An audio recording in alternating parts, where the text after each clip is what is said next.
우리는 인생도 그런 것 같아요. 하나님이 우리를 포이에마 하나님의 걸작품으로 만들어 주셨는데 하나님 걸작품이 뭘 이래. 너무 단점도 많고 쉽게 깨지고 상처받고 무너지고, 근데 하나님은 우리를 만들고 계시다는 사실입니다. 근데 이 부분을 믿어야 이제 그때부터 은혜가 오기 시작을 하는데요. 여러분도 어때요? 오늘 과거를 돌아볼 때 나의 이 부분은 나한테 없었으면 좋겠다 하는 부분조차도 하나님이 우리를 만들어 가시는 그런 과정 속에 있는 줄로 믿습니다. 요즘 신문을 보면은 주목을 끄는 기사가 하나 있어요. 세계에서 최고 부자가 누구냐 그러면 이 사람은 꼭 손가락에 드는 사람이에요.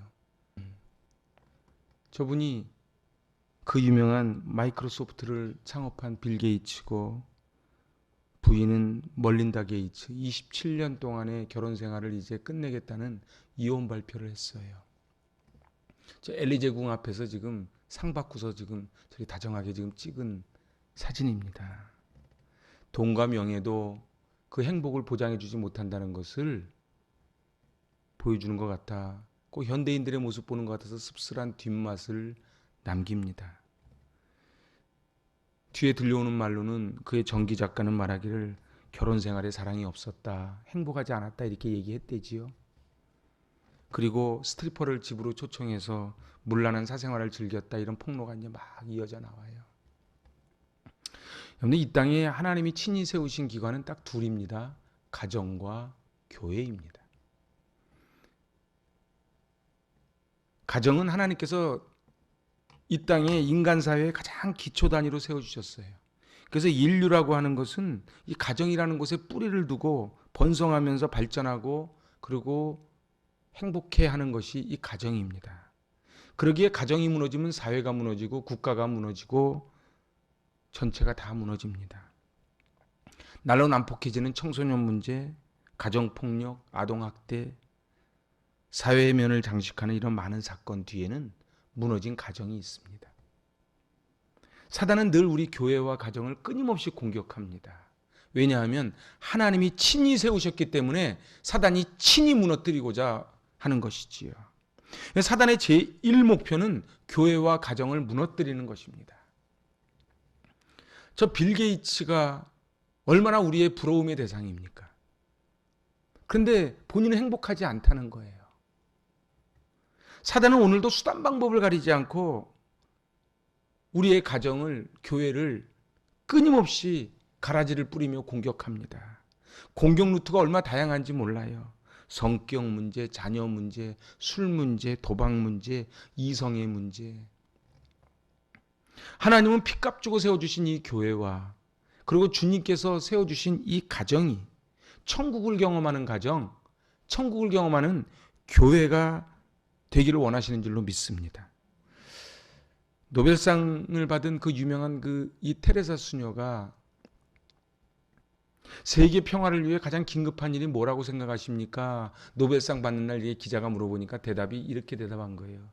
기자 선생께서 빨리 집에 돌아가서 가족을 사랑하는 것이 가장 긴급한 일입니다. 뭐 세계 평화 논하지 말라는 거예요. 세계 평화는 어디서부터 출발해요? 가정 평화서부터 세계 평화가 출발한다는 거예요. 밖에 나가 아무리 큰 높은 자리에 올라가고 돈을 벌고 명성을 얻었다 할지라도 가정이 행복하지 않고 그리고 이 교회가 행복하지 않으면은 절대 행복하지 않습니다. 그래서 우리는 너무도 잘 아는 이 가화 만사성이라는 말을 해요. 이 가족 모두가 함께 밥을 먹을 정도로 잘 어울리고 화목하면 만사가 형통하다는 거예요. 안 될 일이 없다는 것이지요. 여러분들 로마 제국이 멸망한 원인이 무엇인 줄 다 아시지요. 그것은요 군사적인 문제 때문에 정치적인 문제 때문에 무너진 게 아니에요. 바로 성적인 문란으로 인해 가정이 붕괴된 것입니다. 그래서 이 로마의 철학자 세네카가 이렇게 말해요. 같이 한번 읽어보실래요? 로마의 애국자들이여 가정으로 돌아가십시오. 그리고 가정을 지키십시오. 로마의 애국자들이요, 가정으로 돌아가 가정을 지키십시오. 여러분들 밖에 나가서 아무리 큰 일을 해도요, 이 가정을 지키는 게 가장 소중하다는 거예요. 여러분들 저희들 로마도 가봤지요. 그 어마어마한 로마가 어떻게 무너졌다고요? 바로 이 가정이 무너져서 로마가 무너졌다는 거예요. 근데 적은 외부에 있지 않습니다. 우린 자꾸 외부로 향하는데요. 사실은 적은 어디 있어요? 가정, 교회 내부에 있는 거예요. 사람들은 말합니다. 교회를 크게 짓기를 원하지요. 그리고 큰 교회 다니는 걸 자랑하지요. 아, 자랑할 수 있지요. 얼마나 저는 시골 같은 데 가보면 놀라는 게 그 시골 논두렁에 어떻게 이렇게 번듯한 큰 교회가 서 있는지. 너무 대단하지요. 너무 귀하지요. 그런데 그 교회 건물이 우리의 행복을 보장해 주지 않는다는 거예요. 유럽의 교회들이 그거를 대변합니다. 쇼핑몰로 쓰이고 술집으로 쓰이는 저 교회들을 보면서 교회는 건물이 아니라는 사실을 우린 다시 한번 깨닫게 됩니다. 같이 해보실래요? 가정이 곧 교회입니다.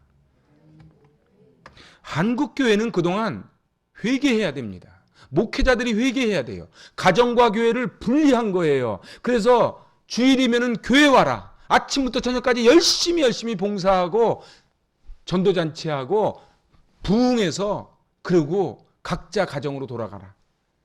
그래서 교회는 부흥하는데 이 가정은 주일이면 이상가족들이 돼버리는 거예요. 어차피 올 것이었지만 저는 코로나 때문에 더 빨리 왔다고 봅니다. 이제 한국의 이 외형을 자랑하던 시대는 끝나야만 되고 끝났다고 봐요. 우리 가정에요. 와, 우리 집이 몇 평인 줄 아세요? 인테리어 얼마 한줄 아세요? 우리 집에 차가 몇 cc인 줄 아세요? 이제 그거를 자랑하는 시대는 끝난 거예요. 가정이 곧 교회입니다. 가정이 바로 서는 것이 교회가 바로 서는 것이고, 가정이 바로 서는 것이 이 나라가 바로 서는 길이라는 것이지요. 네브라스카 주립대학의 스티네트 박사가 행복하고 건강한 가정 6가지 공통점을 발표했어요. 한번 여러분 가정하고 제가 묻지는 않을게요. 그냥 각자가 이렇게 손가락 이렇게 밑으로 해가지고 한번 쉬어보세요. 첫 번째, 감사가 있습니다. 건강하고 행복한 가정의 첫 번째는 감사가 있어요. 두 번째는요, 헌신이 있어요. 서로 섬겨요. 세 번째, 의사소통이 잘 돼요. 커뮤니케이션이. 서로 말 안 하고 사는 가정은 그건 행복한 가정 아니에요. 그 네 번째가 뭐가 있어요? 함께하는 시간이 많아요. 제가 이렇게 유럽 같은 데 가보고 할 때 부러운 거는 뭐예요? 그 니스 해변에 끊임없이 펼쳐져 있는 그곳에 거긴 백야 현상이 있어가지고 저는 8시, 9시도 깜깜하지 않거든요. 그런데 해변가에서 저들이 비치발리볼 하면서 가족 단위로 다 노는 거를 봐요. 철저하게 가족 단위입니다. 저들은 저녁 6시가 되면은 밥 먹을 식당이 없어요. 다 철시를 하고 전부 가족 중심이에요. 이렇게 밥 문화가 발달한 나라는 아마 세계에서 유례가 보기 힘들 거예요, 우리나라. 그 함께하는 시간이 많다는 거예요. 밥 문화가 많다는 거는 함께하는 시간이 줄어든다는 얘기예요. 다섯 번째, 정신적 건강. 그러니까 서로 칭찬하고 격려하고 그리고 자기의 생각을 밝히 드러내고 서로 축복하고 그런 정신적으로 건강한 가정. 그리고 이제 마지막 6번째는 극복의 능력이에요. 어려움을 봉착했을 때 함께 힘을 합해서 그 어려움을 이겨낼 수 있는 그 극복의 능력. 이런 6가지가 있는 가정이 건강하고 행복하더라 이렇게 발표했어요. 근데 전 여기 하나를 더 하고 싶어요. 그것은 바로 영적인 하나됨이에요. 여러분들 영적으로 하나 되지 않으면요 사람이 행복하지 않습니다. 믿음으로 하나가 되는 거예요. 그런데 이것은 뭐 우리 꼭 같이 막 교회 나가고 이런 의미를 넘어서서 스피릿이 통하는 거예요. 자연을 보면서 하나님께 같이 감사하는 거예요. 밥 한 끼 먹으면서 고마운 거예요. 이건 영적으로 하나가 될 때에 가능합니다. 그래서요 정말 가정은요 이 영적으로 하나 되는 작업을 꼭 해야만 됩니다. 가정을 소홀히 하다가 피눈물 흘리는 사람을 저는 참 많이 봤습니다. 아, 젊었을 땐 잘 나가지요. 늘 젊을 것 같아요? 그렇지 않아요. 여러분들 나이 80, 90 금방 됩니다. 그때 되면요. 그때 되면은 정말 가정의 소중함이 뭔 줄 알아요. 저는 젊었을 때 자기 멋대로 행동하다가 나중에 나이 들어서 자식들에게 버림받고 눈물 흘리는 사람을 정말 많이 봤어요. 그래서 그 유명한 사회학자 클린턴 가드너가 이렇게 말합니다. 같이 읽어볼까요? 모든 것이 다 없어도 가정이 있으면 아직 다 잃은 것이 아니지만 모든 것을 다 가져도 가정을 잃으면 모든 것을 다 잃는 것이라는 거예요. 근데 어떻게 우리 일부 예배니까 여러분들 이 말에 동의하세요? 아니 그냥 이렇게 아멘 그러지 말고 진짜 동의하세요? 정말 중요한 게 뭐라고요? 여러분들 우리 가정은요 정원하고 똑같아요. 저희 옛날에 단독주택 살 때요. 이야 잡초가요 뽑아도 어떻게 빨리 나는지. 근데 우리 가정에요 잡초들이 막 나요. 그죠? 잡초가 여기저기 막 나요. 불평과 원망과 낙심과 이런 것들이 막 나오는데 이걸 갖다가 제초제가 뭐예요? 제초제가 예수 그리스도의 사랑이에요. 사랑은 허다한 우물을 덮는 거지요. 그래서 제초제를 쫙 뿌리고 가라지를 뽑아줘요. 근데 한번 가라지 뽑는다고 다시는 안 나나요? 그러지 않아요. 여러분도 오늘 주일 은혜 받았다고 이 은혜가 돌아오는 주일까지 계속 갈 것 같습니까? 그렇지 않아요. 그래서 무릇 지킬 만한 것보다 마음을 지키는 거예요. 마음은요 24시간 지키는 거예요. 근데 군대에는요 딴 거는 다 없어도 절대 쉬지 않는 게 있어요. 그게 뭐냐면 보초예요. 보초는 절대로 안 쉽니다. 보초는 24시간 돌아갑니다. 여러분들 우리 마음에요. 우리 가정에 보초를 세워야 돼요. 우리 교회에 보초를 세워야 돼요. 아, 우리 가정은 괜찮아요. 우리 교회는 그런 소리 하지 마세요. 본인이 모르고 사단이 알아요.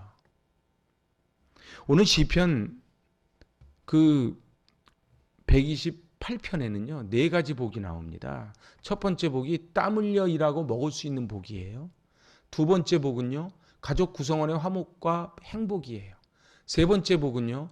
영혼이 깨어 믿음을 바로 세우는 복이에요. 그 네 번째는 건강과 장수의 복이에요. 자, 우리 네 가지 복 같이 한번 읽어보실래요? 첫 번째 복, 땀 흘려 일하고 먹을 수 있는 복. 두 번째 복, 가족 구성원의 화목, 행복한 복. 세 번째 복, 영혼이 깨어 믿음을 바로 세우는 복. 네 번째 복, 건강과 장수의 복. 여러분들 이 복을 꼭 누리실 수 있기를 바랍니다. 그런데 성경은요. 성경은 절대로 흐릿하지 않아요. 성경이 얼마나 정확한 줄 아세요? 성경은요 정확하게 말합니다. 이 네 가지 복을 몽땅 다 받는 비밀을 정확하게 이야기해요. 그게 오늘 본문에 나와요.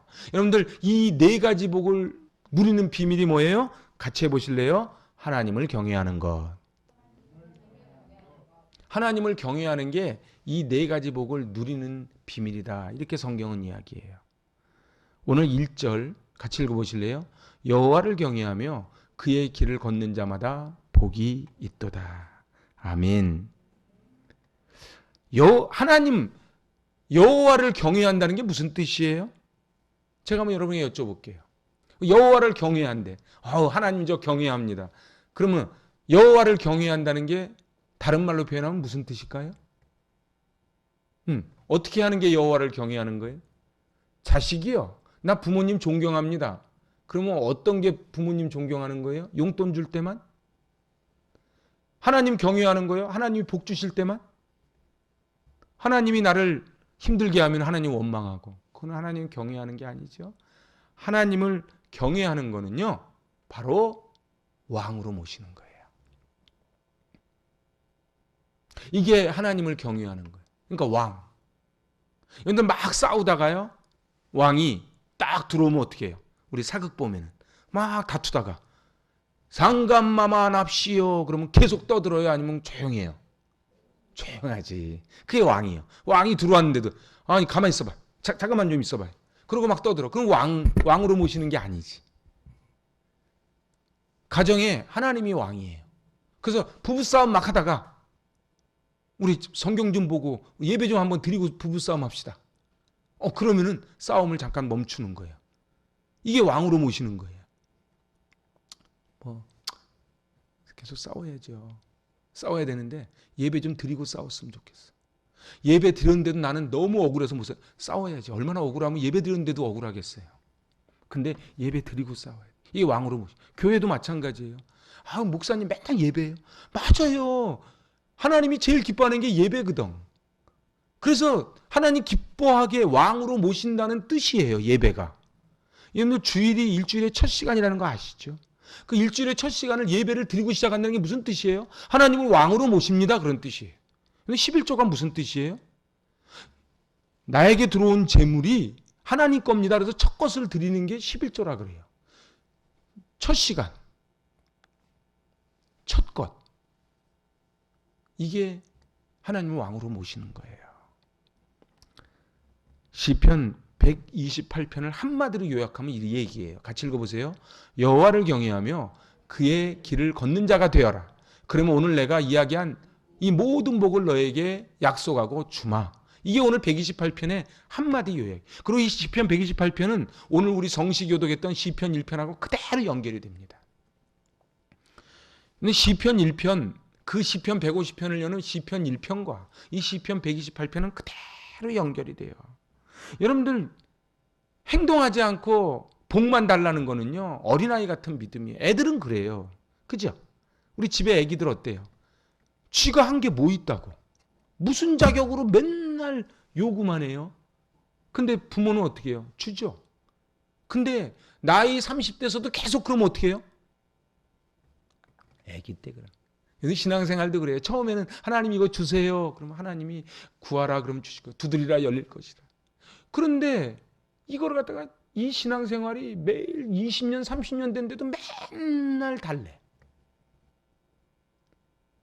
우리가 하나님께 뭘 좀 드릴까를 좀 연구를 하는 게 저는 성숙된 신앙이라고 좀 믿습니다. 오늘 하나님은 우리에게 이 복을 언급해 주세요. 하나님이 이 복을 주길 원하세요. 하나님은 복을 못 줘서 안달하시는 분이에요. 그러니까요, 누가 그러더라고. 유모집에 보니까, 천국 가보니까 막 어마어마한 황금이 있더라는 거예요. 도대체 이게 뭐냐 그러니까 주려고 준비했는데 기도를 안 해서 안 줬다는 거예요. 하나님 우리에게 복 주시기 위해서 많은 것을 준비하고 계신 줄로 믿습니다.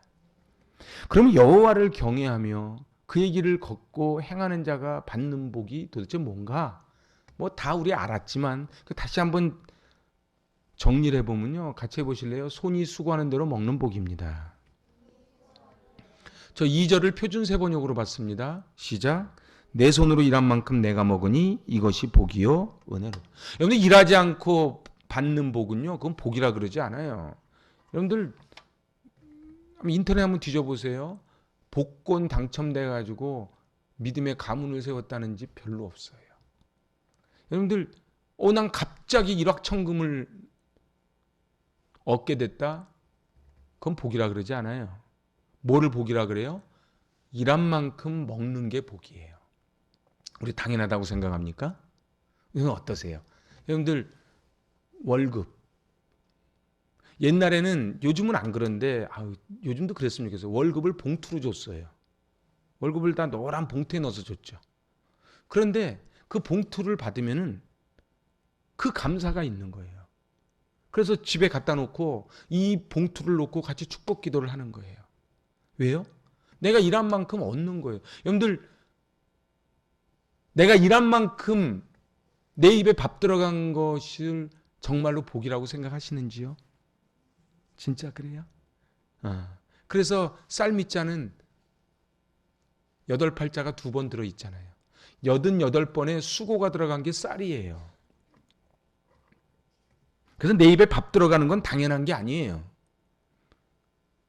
필리핀, 에스와티니 쌀이 없어 굶어 죽는데요. 우리 하루 3끼 먹는 걸 꼭 당연하다고 여기지 마세요. 그래서 시편 1편에서 뭐라고 이야기해요?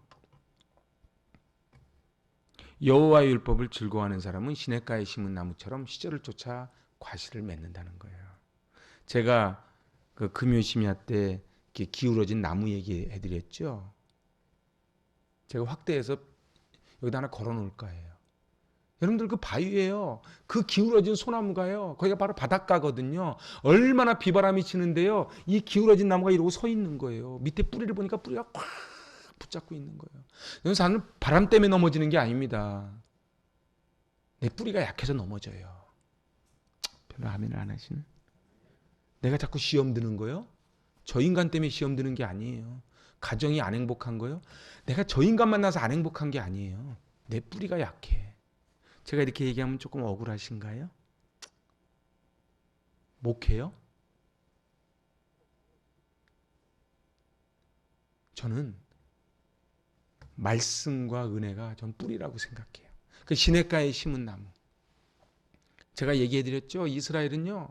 그 먼데 30m 떨어져 있는 나무가 싱싱하고요. 푸르르고요. 바로 옆에 있는 나무가 죽는 거예요. 왜요? 뿌리 때문에 그래요. 겉으로 볼 땐 똑같아 보이죠. 교회 오고 똑같아 보이죠. 근데 그러지 않아요. 이 뿌리가 예수 뿌리에 다 있는 사람은 30m 떨어져 있어도 싱싱해요. 푸르러요. 시절조차 과실을 맺어요. 그런데요, 바로 옆에 붙어 있어도요, 뿌리가 안 닿아 있으면 죽는 거예요. 저는 코로나가 한국교회의 위기라고 막 그래요. 저는 반대로 기회라고 생각해요. 기회라고 생각해요. 여러분들, 이 코로나를 통해서 우리의 믿음의 뿌리가 이제 군더더기 다 덜어내고 오직 예수께 접목되는 저는 귀한 시간이 될 줄로 믿습니다. 두 번째 복은요, 가정의 복이에요. 좀 말하기는 좀 그런데 이 신문에 나와 있는 거니까 제가 얘기하는 거예요. 여러분들 저 조지 F 케네디라는 사람을 아십니까?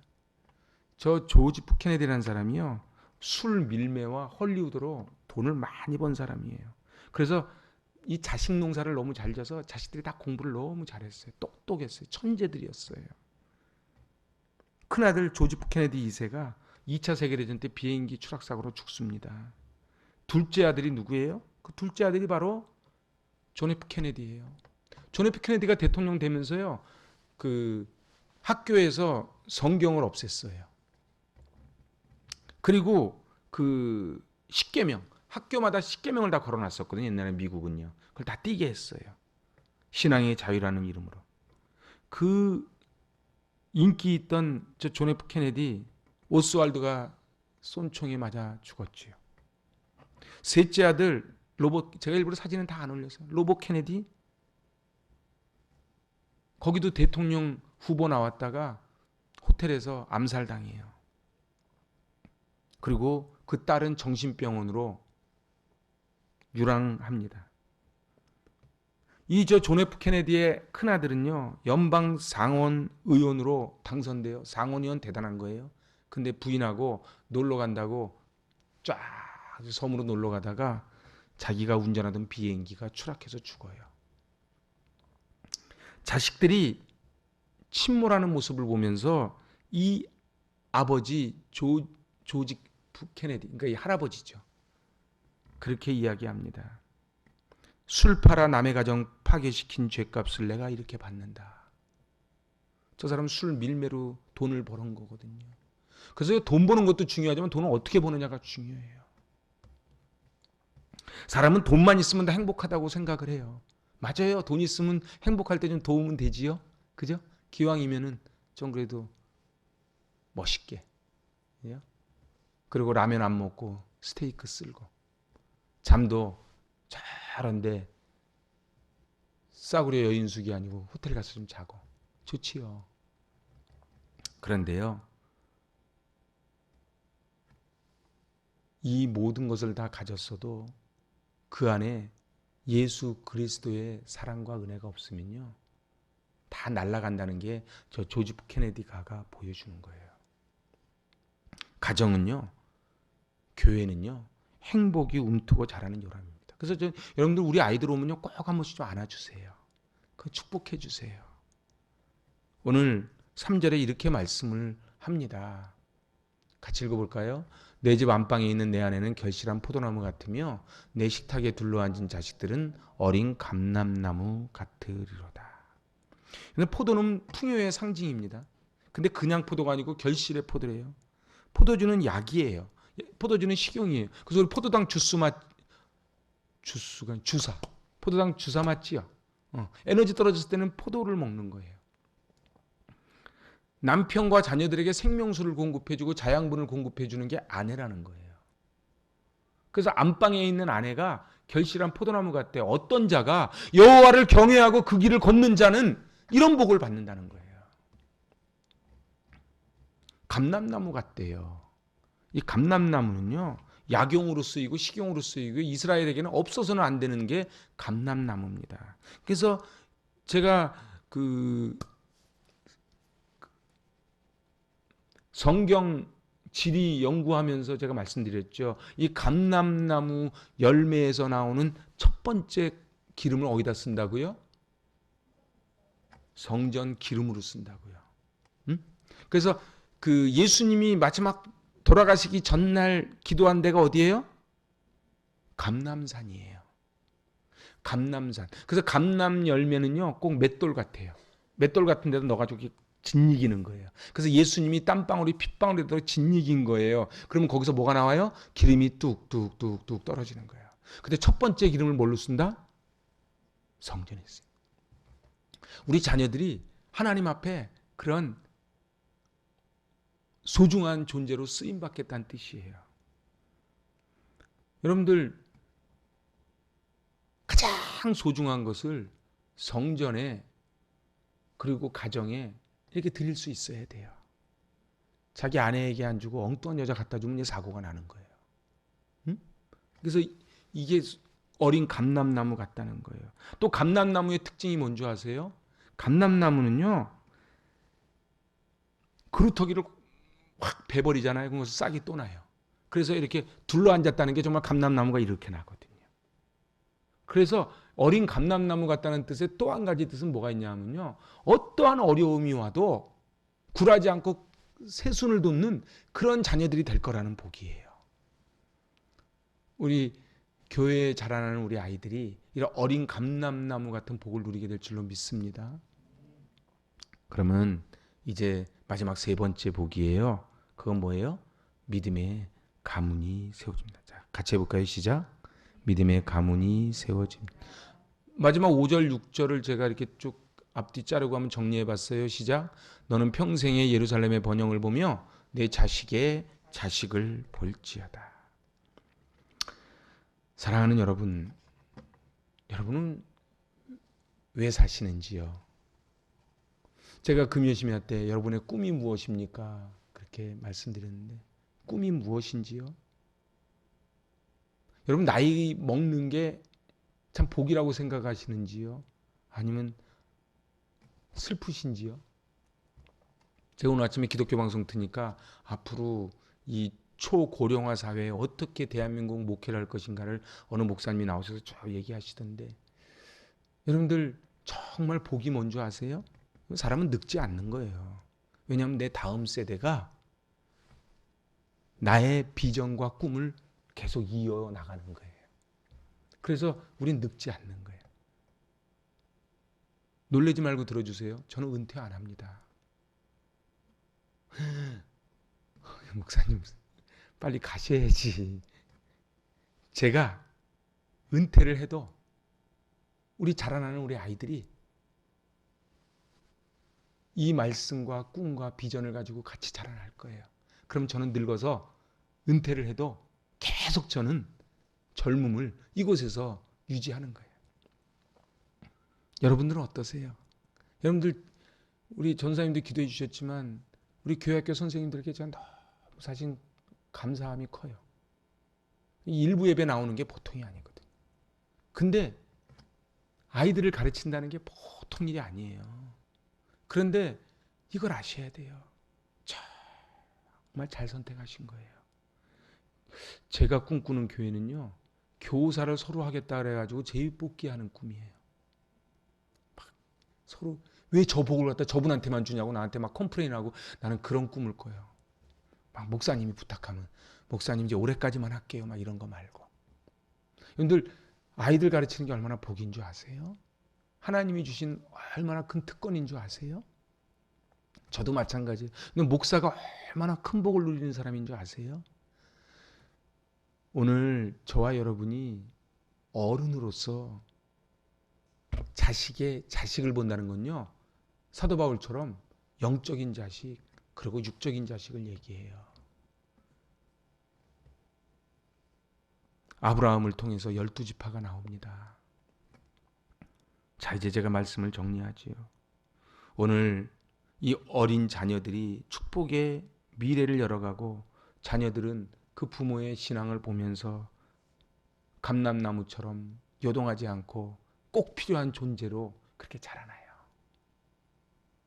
저는 이 생각만 하면 정말 가슴이 터질 것 같아요. 그래서 제가 어느 목사님께 그랬어요.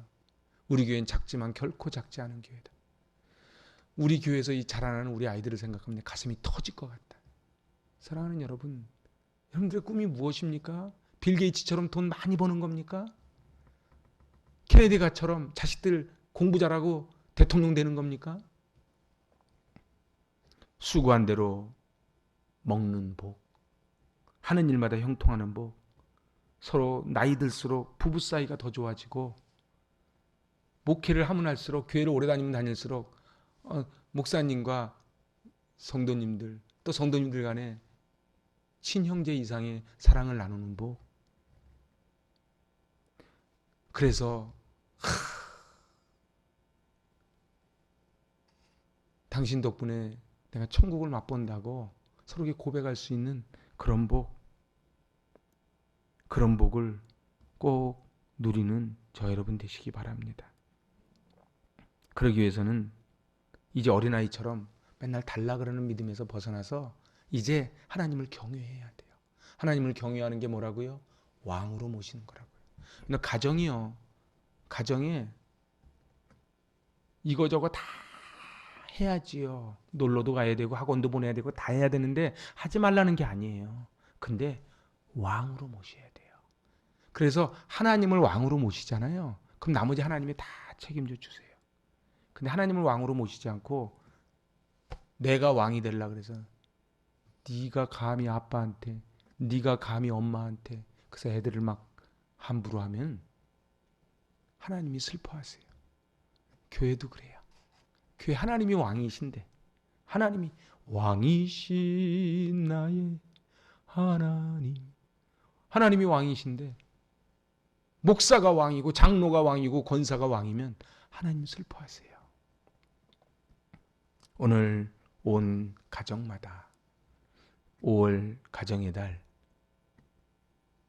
이것이 회복돼서 정말로 주님의 은혜를 가득가득 누리는 우리 온 교우들, 그리고 저 여러분 이 행복한 교회 되길 바랍니다. 기도합니다. 하나님 아버지 감사합니다.